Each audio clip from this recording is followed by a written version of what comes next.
Good morning, guys. It is about 10 to 8 on Sunday morning and I have just left my house and I'm on my way to a subway station in Toronto to get downtown because I'm not driving all the way downtown Toronto because I hate driving in the city. So we're just gonna take the subway. It's a little bit less stress. Just a little bit. Although I've never taken the subway by myself before, but it's pretty much foolproof. Although it is me we're talking about. So let's just hope that I get down there without any problems. But it's about the polish today. All about the polish. I'm so excited. You have no idea. Oh my god, I just can't wait to get down there. Anyway, I will check back in a little bit.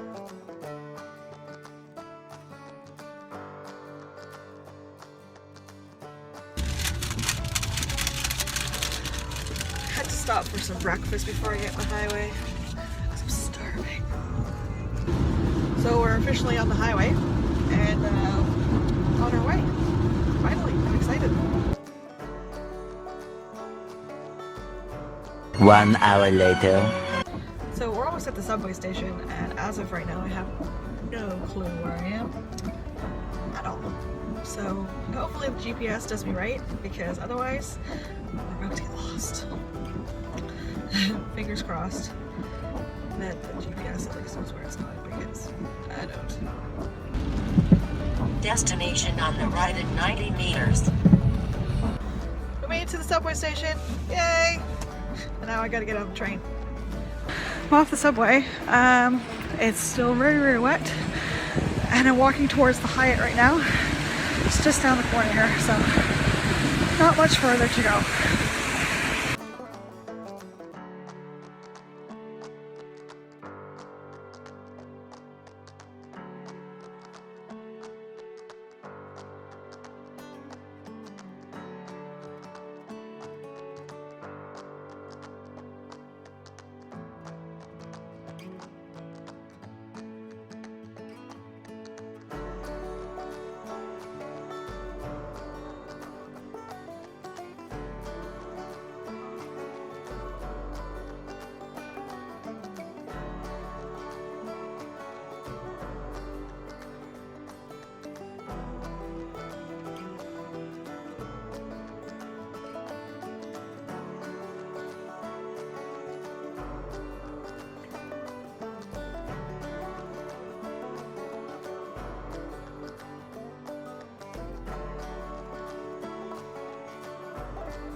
Scream? Yeah, I get a little bit. I get a little bit. And then it just doesn't. Alrighty. You're welcome. I hope you feel bad about yourself. Thanks.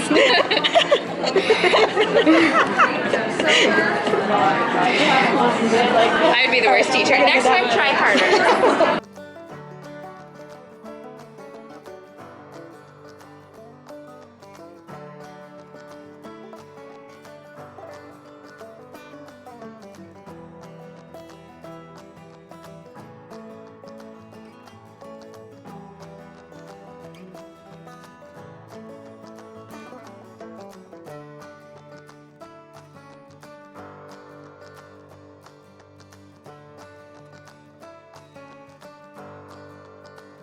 My name's Leanne LaRoe. I came into the industry in 2009 I was a personal shopper for international customers. It was mainly cosmetics. They wanted, I had customers all over the world, every country. They wanted cosmetics, and I would shop for their cosmetics, and they asked for unusual nail polish. That was impossible to find. It was the same thing over and over. I knew what their tastes were, and so I would go find things for them. I knew their skin tones, their colors, and then they wanted unusual nail polish, which was, it was impossible to find. It was the same thing over and over and over again. So I started researching, and I found a company in Australia called Glitter Gal that had holographic nail polishes, and I was like, wow, those are amazing. And I started buying for my international customers, and as soon as I got them in my hands, I thought, if they can't find them and I'm impressed, maybe everybody else will like them. And the rest is history. I gave the international shopping business to my sister and concentrated on nail polishes. I started out with Glitter Gal. Once I started out with a very small amount of cash. I'm very frugal. Once that took off, I brought in A. England. And I was just researching all of these nail polishes all over the world. And by the time we were done, I was carrying 52 different brands from all over the world, importing from all over the world. And then I got a wild hair and decided to do CBL. That's because awesome. I still couldn't find that red hollow I wanted. And it snowballed from there, and here we are. That's fantastic. Thank you so much. Hand of applause. Thank you. Hello everybody, thanks for being here. So my name is Zenora, and I'm a YouTuber, Instagrammer, blogger. I'm a bit of everything, nails, cosmetics, beauty. I started off in the industry because I was always a girly girl. So I was actually into nails when I was 13 years old, and I abandoned it because high school got very tough at the time. So I concentrated on that, but I really got into it because I wanted to showcase my skin tone. At the time, there wasn't a variety of skin tones online, so I would purchase nail polishes that wouldn't look the same on me. So I thought, okay, maybe I can help somebody, and the response was really positive in the beginning, and it just kind of snowballed. And I love video format, so YouTube was sort of the direction. At the beginning, blogs was a huge thing, and then YouTube eventually picked up. And my friend Holly, Miss Holly Bears, is the reason I have an Instagram because she was the one who convinced me to do it, and so I started off there. But I love color. I think you guys can see that sometimes if you follow me. I'll just throw in color everywhere, and it was a way to be creative. So, and I think when you sit down and paint your nails, there's just something very therapeutic in that. And so I don't talk about it as much, but I did have sort of like anxiety, and I would feel nervous, and I just could control my painting my own nails helped. I guess calm the chatter in my mind, and it would give me that self-confidence, and that's kind of why I started and I did it. Do you know something that's very interesting that you said that? Because I found something out this week that was very interesting. Women need a high level of the hormone oxytocin in their body in order to experience a lot of joy. It's a feel-good hormone. And actually, self-care, painting your nails, doing your makeup, doing your hair, elevates oxytocin levels in your system. So it actually does make you feel happy to paint your nails. Isn't that amazing? So yes, I totally get that. That's awesome. Yeah, there was an article I read about depression and anxiety, and it was linked to actually painting your nails will physically, if you're having a lot of mental chatter in your mind, by just painting your nails, it will physically force you to calm down, whether or not you're aware of it or not. So that it helps in many different ways, and I think it's a beautiful thing to help people feel confident and beautiful and happy. So that's just me. Thank you. Thank you so much. Last but not least. Hi, my name is Crystal Emery, and I write the blog Polished Galore. I started that back in 2009 when the only nail bloggers available were All Lacquered Up, Scrangy, Dr. Franken Polish, and just a couple of others. So a bunch of us all started blogs at the same time.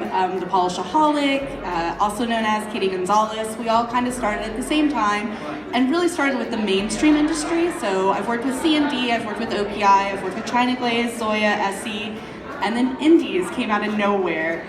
Cult Nails was kind of the first indie that really tried to break into the industry, and even though they were lab created, it was a woman with a passion and a story, and that has just exploded. There's over 400 indies in the US alone. Internationally, there's every day it seems another brand is popping up. And I have worked over the last 8 years just kind of networking people together. I work with Nail It Magazine on occasion, covering some of the different conventions in the US.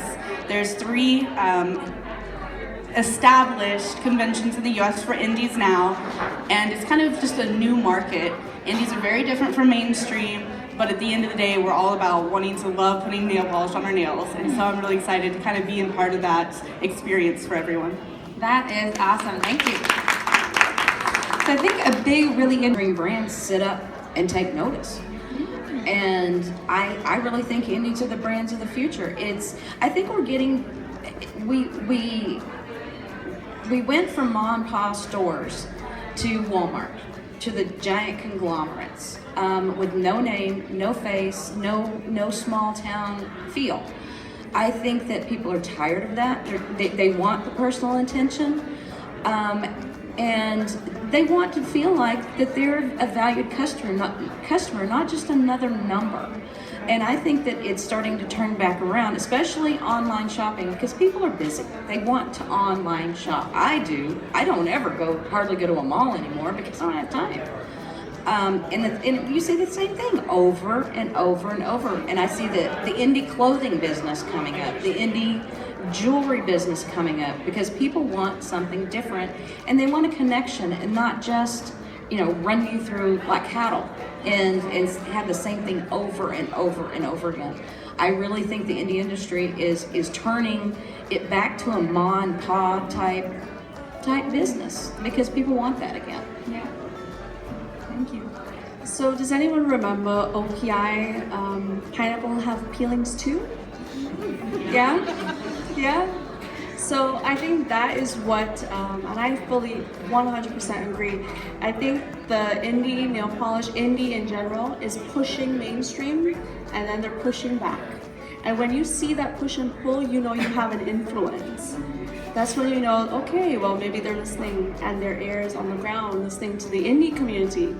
And back in my country, like in Trinidad, you can buy a piece of cloth, you can go to a seamstress and you can get a custom dress, a custom pad and everything. So that's sort of like, for me, that's what the indie industry is. It's something special to you and very original. Like I mentioned, I love originality. And I don't like to walk in. I have this fear every time I purchase on the internet. If I walk through the door, someone's wearing that dress, someone's wearing that, and I get a little paranoid about that. So it's all about feeling special and purchasing from indie nail polish specifically since 2009. It used to be glitter bombs. That was all I could find. The suspension base it couldn't hold the glitter, so you would see bleeding and it would get ruined. So the quality of indie has tenfold. I would say it's increased exponentially. So I love the mama and pop stores. I think that you'll see indie moving into that direction where it's actually you can walk in and purchase if you want. With online shopping, it's such a teasing and tempting thing to purchase online, and that's where trust comes in from. Like because I can only speak really from a vlogging, like a YouTuber's perspective. That's where you trust the people you follow. And they'll give you the good and the bad. And there's criticism in there, but it's to benefit. And I think indie makers specifically listen to their audience a lot more than mainstream. And so you see the improve quickly. The turnaround of improvement is far greater than a mainstream, in my opinion. I love that answer. Thank you. Well, that was an adventure. Amazing. I haven't had that much fun shopping in a long time. It was absolutely amazing. Thank you so much, Pam, for organizing this for all of us nail polish freaks, enthusiasts, whatever you want to call us. Right at the end there, I sat and watched the speakers panel, and after the speakers panel, Zenora came up and spoke to me. I kind of fangirled on her a little bit because I couldn't believe that she knew who I was. So I was really nice to meet you, Zenora, if you're watching. Next time I'm in Toronto, I'm definitely gonna see if we can get together for a coffee or something. But I had an amazing time. I can't wait to show you my haul. It is absolutely epic. Just forewarning you, it's gonna be an epic haul. I went a little bit crazy, but I am definitely on a no-buy now. Strictly no more polish, I think, for the rest of the year. I think it's gonna have to be because I have just bought way too much today. Anyway, I am gonna head home now. I'm absolutely exhausted and I will talk to you guys soon. Okay, bye.